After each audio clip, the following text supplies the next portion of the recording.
Good evening, morning, afternoon, night, depending on where you find yourself in the globe. This is Kingdom Economic Forum in partnership with the New African Concept. This forum has been established to help us to critically analyze issues within nations in Africa. We try as much as possible to bring alternate solutions to problems. We don't complain. We do extensive analysis of the situation and profess solutions that will help solve those solutions. We don't solve problems from the fruit. We solve it from the root. And for the past 2 weeks, we are discussing the African church in perspective, the past, present, and the future. We've looked at the past, and last we look at the present. And we said that the current church seems to be too materialistic, too much paganistic, and we advise that until we solve that problem, the youth don't see a future in the church. So we decided we need to look at what will happen to the church in the next 50 years. When some of us are dead and gone, what will be the picture of the church? And sometimes some of you think that the easy way out is, oh, Lord Jesus, come. No. He has told us what we are supposed to do. He said, until this gospel of the kingdom is preached the whole world, he is not coming. He wants a particular kind of gospel to be preached. It's about the gospel of the kingdom. So we want to look at the future. What will sustain this church? Trust me, the current assessment of the church, the way we are moving, becoming too materialistic, syncretism here and there, it doesn't hold for the future. Trust me. That's the truth. So, with me to discuss the future of the church, the strategy or future strategy of the church, is my own brother,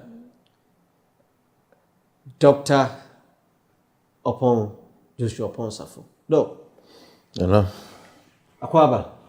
Yeah, The past 2 weeks we've looked at the African church in perspective. The past and the future. Looking at what we have discussed the past 2 weeks, is there any hope for the church? The way we are running the church. I have some few questions to ask you. Okay. To help us to find solutions to it. What kind of church should we envision for the African continent in the next 50 years? What changes must we make now to prepare the church for future challenges? Okay. How can the African church influence global Christianity without losing its identity? How should the church engage with technology, economic, and geopolitical shifts? If you have to give one priority for the future of the church in Africa, what should it be? Before you come to this question, we have said in our first episode, in our first series on this topic, that the church in the Bible, in the kingdom, is open for questions. Yeah. The moment you hear, when you ask a pastor question, he said, touch not my anointed, then it means that there's wahala. Issues day. Every church leader, I like what the chairman of the Church of Pentecost said. He said we should create the church. He was advising the pastors to create enabling environment for the youth to ask questions. Very. The moment we run away from questions that the youth are asking, then there's wahala coming. We are helping you. So relax and listen to us. Doc, future strategy. What kind of church should we look for in the next 50 years in the African continent? Okay, so we thank God for this opportunity once again. And so today we are looking at the church tomorrow, the future church. And I think the previous episode you hinted that I think to help really contextualize it, we can possibly take some lessons from the church, the American church or the Western church, so that it can give us, because sometimes when you look at the figures we have, you may think that, well, then the church in Africa, we are marching forward. Everything is all right. Even where we are going, the church is marching on. But we measure it based on the statistics, as we are saying, and then the number of churches that we've been able to plant. And they are all good, which we appreciate God for. And then the beauty, from the point you are raising, the church in the West, we're doing marvelous things. That is the point than what we are doing. They move to nations. So as usual streets we were talking about. So the very things we are hailing now, they did it. They had it in leaps and bounds. So if this could happen to them, then it means that the church must pump its brakes.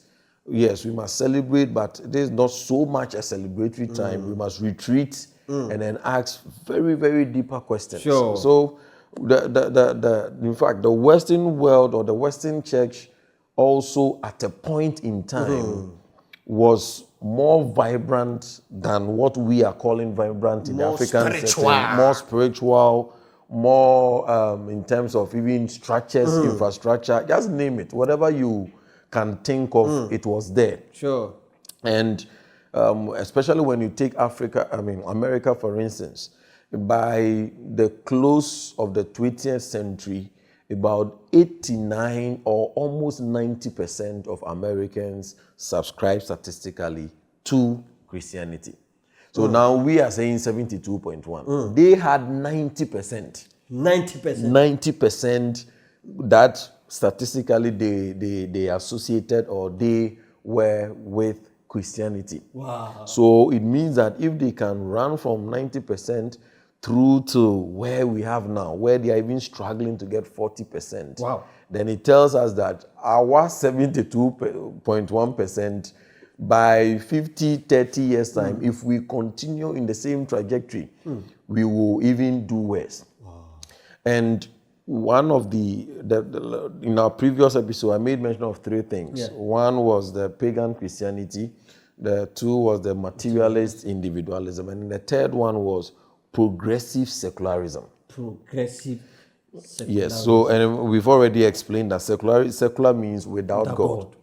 Yes, so the future of the church in Africa, all other things being equal, meaning if everything as we have now continues without a shift or a change, then Africa is going to be densely secularized. Some of these things, when you say, it is almost like it cannot be. Just like if someone should have told the American church with the statistics of 90% Christian in a nation that you become more secularized as the days go by. When they looked at their big preachers, when they looked at the mega churches, when they looked at the religious activities going on, it was almost far-fetched that, how possible? But now they are contending with it because progressive secularism is an end product or a natural product of materialism. Let me even add that the Americans, Christianity was able to influence even their political system, even in their constitution. Yes. We, the people of America, they were able to bring God in God we trust. Even on their currency. Yes. Written in God we trust. If they were able to fall from 90% to 40% and struggling, then listen to us hard. Yes, the truth is ours it is just like scaffold. It's being supported by some little the slightest shake. Africa can be more secularized at a faster rate. I overtaken anointing. Because we don't question anything. It is we terrible. adopt anything that coming from the worst. So we are good at that. Yeah. So to summarize the Western bloc, they had especially, and there was a shift. What actually happened was most of the universities were started by the church, even Harvard, Princeton. So even Princeton College at one time, it was. I mean, most of the universities had their principals, or in this time maybe vice chancellors, as pastors. Jonathan Edwards, that preached that powerful sermon, Sinners in the Hands of an Angry God. He was the principal, or in today's time would be the vice chancellor of Princeton College. Wow. And Harvard, Harvard, their motto is Veritas, which means truth. The Latin for truth, that's Veritas, which means that they built it on the scriptures. What made that move? During the early 20th century, when, especially after the First World War, from 1914 to 1918, the church began looking at the fact that, no, you cannot change human beings. Human beings, human or fallen man is incorrigible. So they shifted from a dose of the kingdom that they had to highly evangelical. That is very, very important to note. That prior to that time, they were more involved in politics. They were more, I'm talking of the church. Yes, they were more involved, just like you said, they were more involved in education. Academia. They were the movers and shakers. They were the think tanks. They were setting the pace. They were constructing the curriculum. Even law. We have a lot to learn historically. A lot of things. The major shift came through, the one was the revivalism. Through the wave of revivalism, it shifted. Kingdom message. Yes, the kingdom message was dying down, and then it focused more on winning souls. That was one. And then two was the World War. So after the World War, the church began to feel that there is no need trying to make this world better. Because if human beings could come together and then engage in such a war with millions of people dying, where's it? Yabemabu. So that was a major shift. So what they did was, they said, let us focus on winning our souls and preparing them for heaven. As far as this world is concerned, Nipa pa there. If Nipa could do this, so the Second World War even scattered everything. So it then shifted all their efforts. So now they were retreating from active politics. They were retreating from active academia. And all what they were doing, they were channeling all their resources into church planting, soul winning. We are going to heaven because man is incorrigible, which became one of their deadliest mistakes. So the end result is that now Harvard has more atheist professors than anywhere.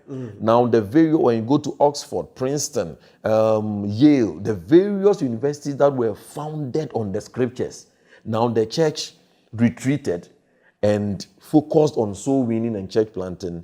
And then now the world, atheism, and then the Enlightenment and other things now took over. The political bloc, every place were retreating. When you look at the slave trade, for it to end, the likes of William Wilberforce. And then, so the Christians, William Wilberforce actually wanted to get into the ministry. Yeah, so his more or less spiritual father was John Wesley. Yes. So he told him that he wants to quit politics and then go into ministry. And then John Wesley wrote a letter to him five days before John Wesley died. And then he told him that, no, God has a mandate for you in ministry. Don't leave, in politics. Don't leave politics and come into what we call full-time ministry. Be there and then be a light there. So he and other Christians in British Parliament formed what we call the Clapham sect. And they championed the abolition of the slave trade and many other things that they did.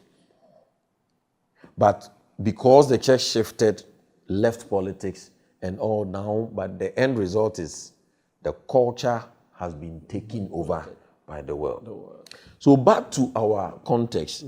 Ours is more dangerous In fact, they were able to even affect their culture. Yeah. It was situational circumstances that, or their misinterpretation of happenings, that made them shift to be so evangelical and then left the dose of the kingdom that they had. We have not had the dose of the kingdom. We haven't. We are yet to start with the dose of We the are kingdom. yet. As for ours, I mean, we can be more secularized than theirs at a faster pace. Yeah. On 3 grounds. 1, we have not had a dose of the kingdom. And then 2, we started with the erroneous one that they brought. So we started on the grounds of the dualism and co, which is still around. And then 3, because of the poverty and the struggles, the Christianity or the church has been seen or used as a place where you are going to seek the help of God for your personal pursuits. Nti visa, awarie, awo. So what it means is, if you get a government or if you get politics or If our politicians are doing the right thing. if you get a government or the politicians and then the social and economic structure of the nation goes well, many of our prayer topics Will change. As they do, those when they travel to America, they change their prayer topics. We are sitting on a thing. It is, though it sounds funny, but it's so serious. True, it's true. Because in America, nobody has to pray that he wants mortgage. If you want to build a house, go for mortgage. If you need a car, you don't tongues, need. Why should you fast and get a crack bottles? But how do you do that? Go for anointing oil to get what? If anybody is in America and is praying for those things, then it means that he's lost touch of the society. Of the realities. Of the realities. It's sad. And that is why sad. Most of our members, when they leave the source of this country, they don't go to church. They don't go to church. They become atheists because their prayer topics would have changed. Now they don't have anything to pray about. Even if the fruit of the womb, because of technological advancement, the things you are praying here for fruit of the womb, they don't pray those things. Yeah. Or IVF and other things. What can you know? That was exactly where I was coming with that's the progressive secularism. So the progressive secularism comes in, just like you said, or it comes in 2 grounds. One is what you said, that when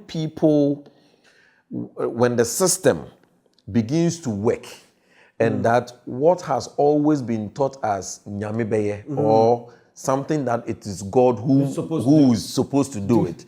When people now realize that, our own system can provide, where I don't have to now go and fast for school fees, but education can be free from kindergarten to PhD. Now the school fees prayer topic will leave the list of prayer topics. When a lot of things have to be or is properly provided, because when now you are traveling, the prayer for safe traveling mercy, especially Accra Kumasi. Because I've been using it very, very much. You need to fast and pray. You have to fast and pray. I just came from the place. You need to fast and pray. I tell because you. the system, the road, if the moment you close your eyes, you are dead. Hey, Jehovah. Yeah, so that is it. But when, as we have 6 lanes out, 6 lanes in, and everything is on point, street lights. Now you can take 1 hour, 30 minutes to Accra. Bullet trains. All those things. Definitely there could be accidents, but the yes, the Will frequency. be then the accident. Yeah, that's what we call accident. No. Manslaughter. So even sometimes in such an environment, you may even forget to pray that as you are going out, you have to come back. No. But for here, you have to. Overboard. In the bus, you have to pray. Overboard. So the issue is that when we start having leaders that start doing things right. All what it takes to crash the church in Africa or to more or less reduce the impact or the numbers. The numbers, is to have the politics or the church, the system to working. meet the needs of these To prayer meet the topics, needs. the prayer topics. Yes, because in most cases, Yeah. the church or believers are need-driven. That's the point. So if there is a system outside the church providing those needs, then now you have to give the person a stronger reason why he should come to church. Doug, let me add that. From what Doug is telling us, we are looking at the church in the next 50 years. Yeah. The system we are using now, how we are doing church, the prayer topics, about 90% is need-based. Need-based. If not 95%. And we are saying that if we continue this way, we continue to pray, allow our members to pray based on their needs, and somebody somewhere, we have a good government, politicians come to their senses to have the love for this nation, to put a system in place that will meet these needs. We are assuring this is not prophetic, this is not doom prophecy. Doom prophecy. This is based on data. Yeah. We are assuring you that about 90% of your members, you need to give them higher reason why they have to come to church. Yeah. Because their needs have been met. Yeah. And that is what we are discussing. So it means that the way we are doing church now cannot be sustainable in the next 10, 15, 20 years. If economic situation is changed. And that's what we are trying to do. Yeah. And just like you said, when they travel outside, they don't go to church because now the very things that were taking them to church here, they realize that there is a whole system that provides it without having to say amen.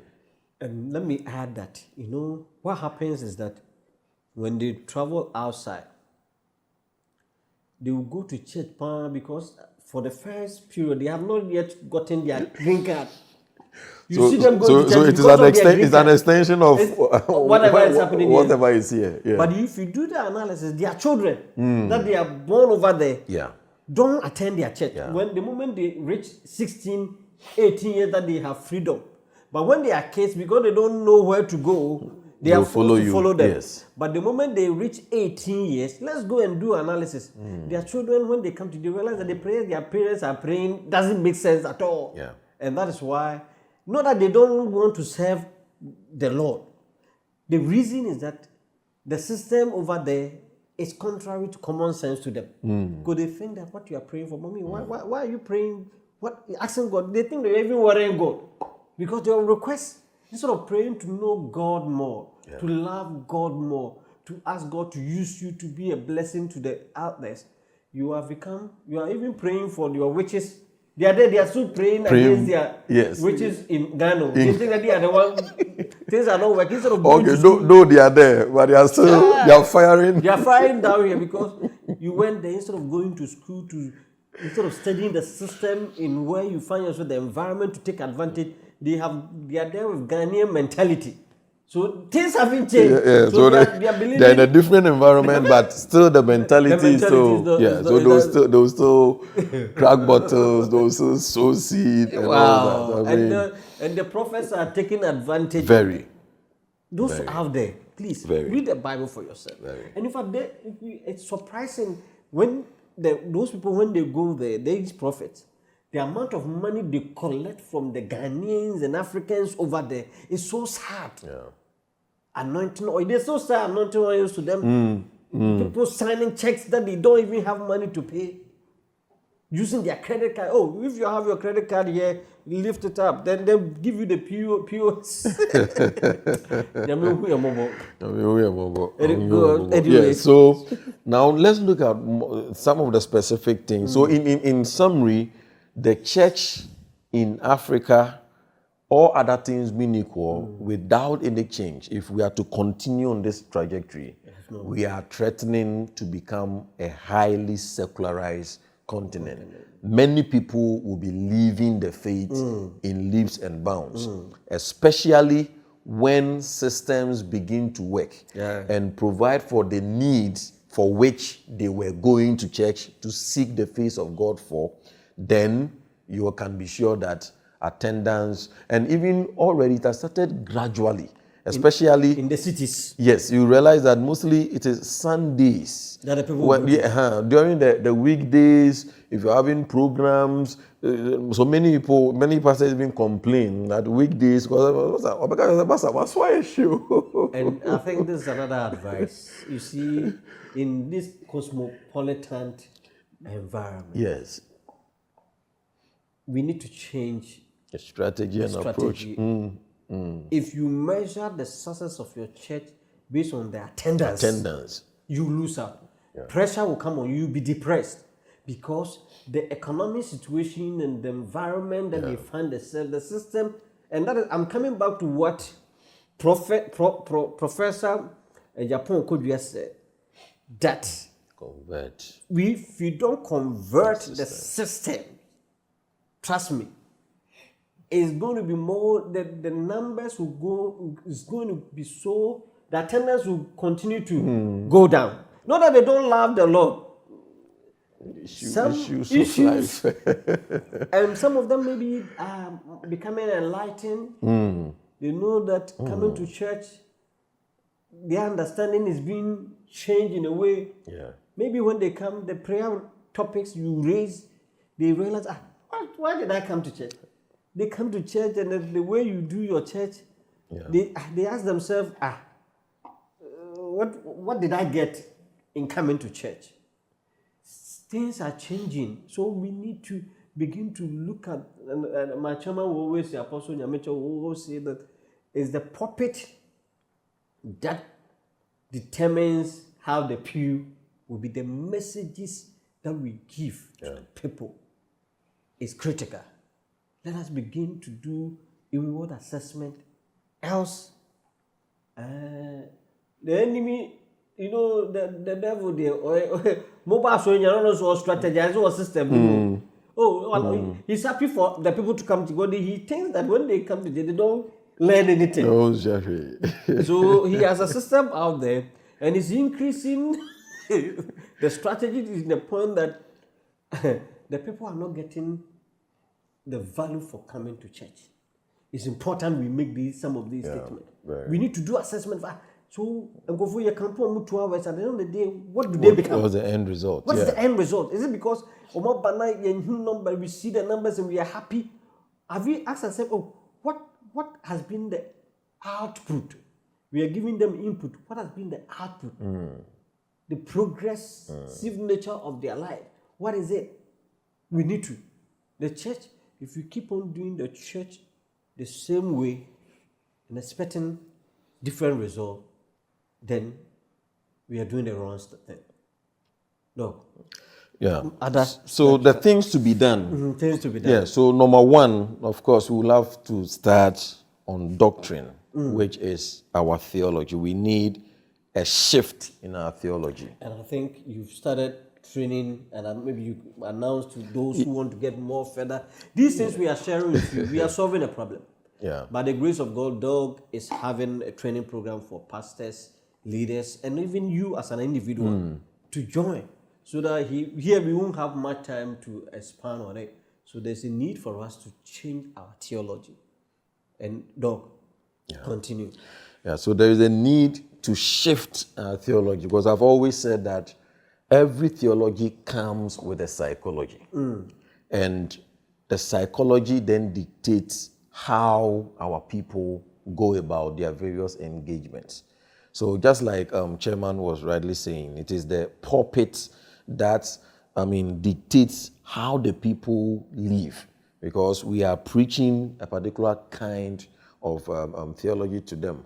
And that is why when they shifted and made it, I'm talking of the American church, when they emphasize more of the evangelical theology, the end result is that now the society became more secularized, and then the church became more inward. And now, because the system was also working along the line, people started leaving the church up to now. So it's the same thing. There must be a shift. We have various forms, but ultimately, the only gospel recognized and sanctioned by the Bible or the scriptures or Jesus himself is nothing but the gospel of the kingdom. Gospel The gospel of the of the kingdom. kingdom. It's Which not is just complete. the gospel, Yes. the gospel of the kingdom. And I think that the church is not doing well at all. Thankfully, those of you who belong to the Church of Pentecost with the coming of Apostle Eric Kwabena-Nyamiche, that has the possessing the nation agenda that God is using him to do. It's is to coming bring- out from there. Yeah. It's coming from Yeah. the gospel of the kingdom. He's doing something so great. Apostle, I want to use this platform Yeah. to let you know that we are really proud of you, and we want to pray to God that you continue to anoint you, to give you more in the kingdom. You are a kingdom man. You are a kingdom brother. We love you. Love you. Love you, Daddy. May we Yeah. continue. So let me make a bit of a clarity on that with the gospel of the of kingdom. kingdom, sure. Now, it's just like, let's take it as a spectrum. We have maybe the far left, the far right, and then the optimum. Now, I'll place the gospel of the kingdom in the middle, the optimum. Now, on the far left is what we'll call maybe the evangelical theology, which is more of the soul winning, come to Christ, and then we are preparing you for heaven. So the end result is that, so it is not a wrong doctrine, but it is incomplete. Yeah, it's so we need that clarity. It's very important. So the evangelical theology is good, and it is part of the gospel of the kingdom. The only thing is that when you overemphasize it as its self, it becomes incomplete. And the end result is you are going to produce people who are looking out to going to heaven, but they are not relevant in the society. in the society. And because they are not interested and relevant in the societal construct, the funny thing is, this heaven that they even want to go, the system Will fight against them. So it becomes a double slap. So, as for me, I don't want to be involved in politics, economy, this and I'm on the whole train. This world is not our home. So prepare yourself for heaven. Now, in their quest to do that, neglecting the society, now the society whips them. And they whip them into compromise. So now they will have to lie every day. They will have to be cutting corners because now they want to survive. But in their quest to survive, they realize they cannot use the godly principles to survive. Because the system has been built on the civilization of darkness. And they are also not interested in building the civilization of light because we are going to heaven. So the darkness will whip them into, so in their various closets, they compromise. But when they meet at the congregation, no be happy pan no. We are going to Monica. May God help us. May God help us. So that is for the evangelical, theology. Now the other end will be also the kingdom. And I thank God that gradually the narrative of the kingdom is going. But one of the times, God drew my attention that if it is not also well situated, we can push it to the far right, and the far right becomes more or less like a social gospel. Where the social gospel is that, well, we must feel the effect of Christianity in the society, which is true.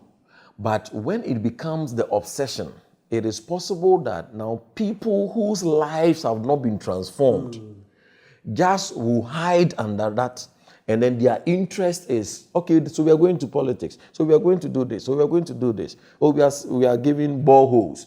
So when there is the involvement of the church in the society, in maybe building schools, hospitals, boreholes, and things like that, but the people's hearts are not transformed.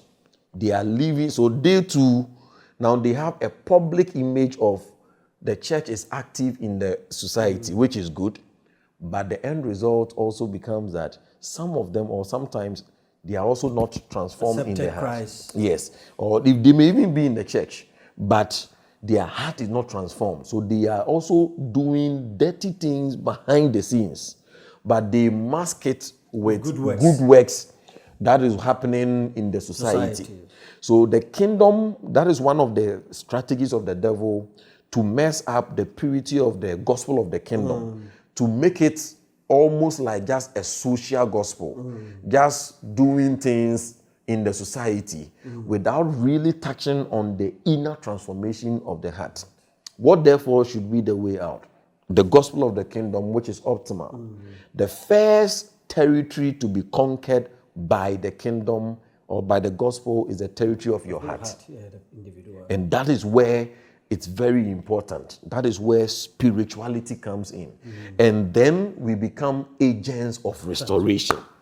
The agents of restoration means that God has an original intention and blueprint for politics, for media, for education, for every aspect of our life.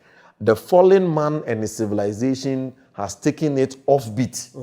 And hence the church must arise to reconstruct it back to God's original template. And this makes us agents of restoration for the work of the ministry. So the work of the ministry is not done in the church. Ephesians 4:11. So to some he gave apostles and all that to equip the people or the church for the work of the ministry, which is done outside, which as you said, with like the COP narrative, unleashed, so that they then go out into the various places, first being transformed themselves, and then secondly becoming agents to restore, of restoration, to restore politics. So if politics is dirty, who should cleanse it? By the church or Christians. If economy or business world is dirty, who should cleanse it? By the Christians. And so doing. So the first and foremost thing is a theological shift or a theological recalibration from any kind. Emphasis on deliverance, prosperity, salvation. All these are little shades of the main thing. We must focus on the enterprise of the gospel of the kingdom. That is the greatest surety for the church in the coming days or the coming years ahead of us. The gospel of the kingdom is the sure doctrine that can take the church in the coming years and coming days. We have taken our time to go through these series on the African church in perspective, the past, present, and the future. If you join us just today, visit our YouTube channel, Kingdom Economic Forum, to listen and listen and listen to get a perspective. But to get more detailed information, Dr. Joshua Ponsafo is organizing, it's ongoing classes. They meet on Tuesdays and Saturdays. Yes. Tuesday, what time? Tuesdays from 8 to 9:30. In the evening. In the evening. Time, GMT. and then Saturdays from 7:15 to 8:45. 8:45. So, GMT, Ghana time. So, join. It's online. It's online. So, if you are interested, please send out the information. We will be able to let you have. In the coming years, the church has a solution. And that's what Jesus brought. For this gospel, until this gospel of the kingdom is preached to the whole wide world, he is not yet coming. So let us come back to the main work Jesus gave to us. And we should avoid the two extremes. Let's look at the middle one that Jesus gave. Until we come your way next week, this has been Kingdom Economic Forum in partnership with the New African Concept. Please ask questions. We are still waiting for you so that we will respond. The floor is open. Thank you.